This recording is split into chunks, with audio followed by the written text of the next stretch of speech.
Montre-nous ta patte, afin que nous sachions si tu es bien notre chère petite mère. » Alors il posa sa patte à la fenêtre, et quand ils virent qu'elle était blanche, ils crurent que ce qu'il disait était vrai et ouvrirent la porte. Mais celui qui entra, c'était le loup.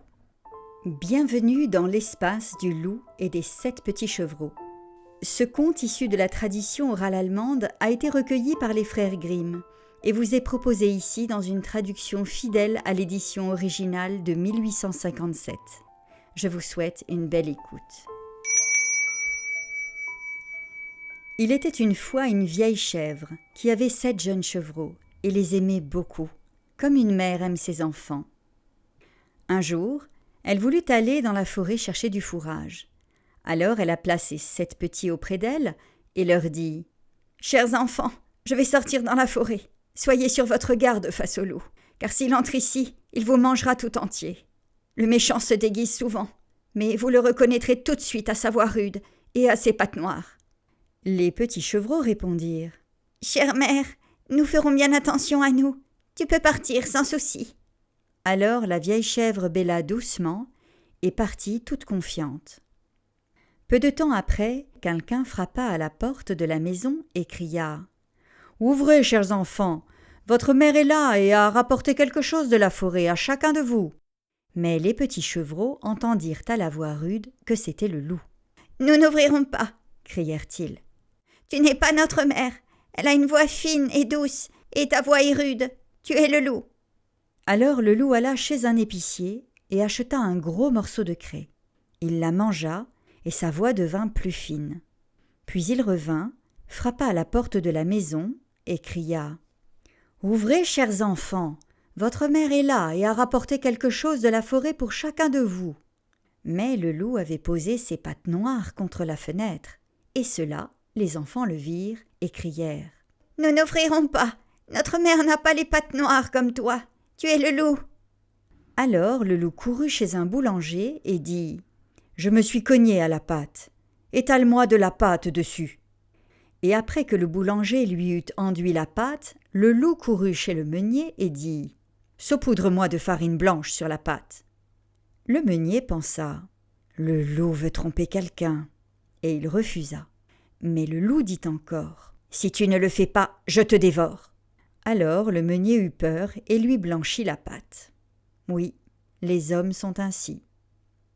Le méchant revint pour la 3e fois devant la porte de la maison, frappa et dit « Ouvrez-moi les enfants, votre chère mère est revenue à la maison et a rapporté quelque chose de la forêt pour chacun de vous. » Les petits chevreaux s'écrièrent « Montre-nous ta patte, afin que nous sachions si tu es bien notre chère petite mère. » Alors il posa sa patte à la fenêtre, et quand ils virent qu'elle était blanche, ils crurent que ce qu'il disait était vrai et ouvrirent la porte.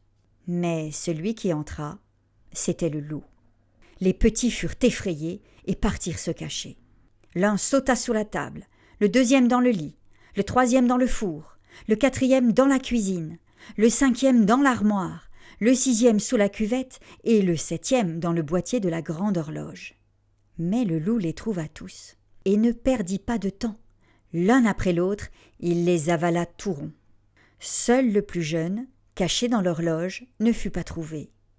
Quand le loup eut satisfait son appétit, il s'en alla, se coucha dehors sous un arbre, dans le pré vert, et commença à dormir. Peu après, la vieille chèvre revint de la forêt. Ah, que vit-elle? La porte de la maison était grande ouverte. La table, les chaises et les bancs étaient renversés. La cuvette était au sol, brisée en morceaux. Les couvertures et les coussins avaient été arrachés du lit. Elle chercha ses enfants, mais ils étaient introuvables. Elle les appela l'un après l'autre par leur nom, mais personne ne répondit. Enfin, lorsqu'elle arriva au plus jeune, une petite voix aiguë cria « Chère mère, je suis cachée dans la caisse de l'horloge. » Elle l'en sortit et il lui raconta que le loup était venu et avait dévoré tous les autres. Vous pouvez imaginer comme elle pleura, ces pauvres enfants. Finalement, malgré son chagrin, elle sortit de la maison et le plus jeune chevreau courut près d'elle. Lorsqu'ils arrivèrent dans le pré, le loup était couché sous l'arbre et ronflait si fort que les branches tremblaient. La vieille chèvre l'examina de tous les côtés et vit que quelque chose remuait et gigotait dans son ventre gonflé. Ah, mon Dieu, pensa-t-elle, serait-il possible que mes pauvres enfants, qu'il a engloutis pour son repas du soir, soient encore en vie? Alors le petit chevreau courut à la maison chercher des ciseaux, une aiguille et du fil. Là-dessus, elle ouvrit le ventre du monstre, et à peine avait-elle fait une entaille que déjà un petit chevreau passa la tête dehors. Lorsqu'elle coupa plus loin, les 6 petits sortirent en sautant l'un après l'autre.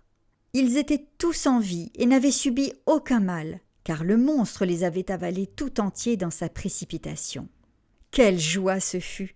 Ils serrèrent leur chère mère dans leurs bras et sautèrent de bonheur comme un tailleur qui célèbre des noces.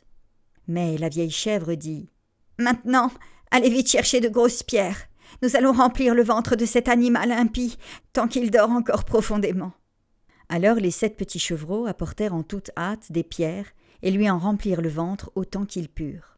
Puis la chèvre le recousit rapidement, si bien qu'il ne remarqua rien et ne remua même pas une seule fois.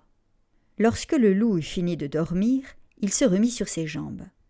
Les pierres dans son estomac lui donnaient une si grande soif qu'il voulut aller boire au puits.